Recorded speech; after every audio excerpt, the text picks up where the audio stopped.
May 25th is National Wine Day. While we don't know exactly who uncorked this holiday, wine has been the world's favorite social lubricant for over 8,000 years.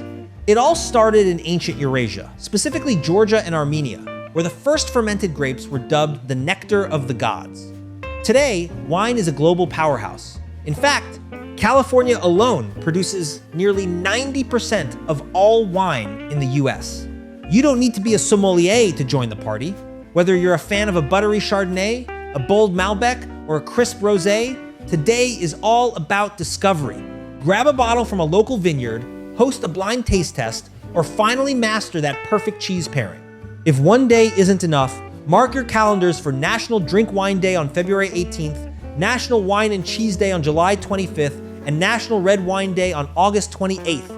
So whether you're uncorking a vintage bottle, exploring a new vineyard, or just relaxing with a glass of your favorite red, May 25th has something for everyone. If you want to learn more, visit nationaltoday.com.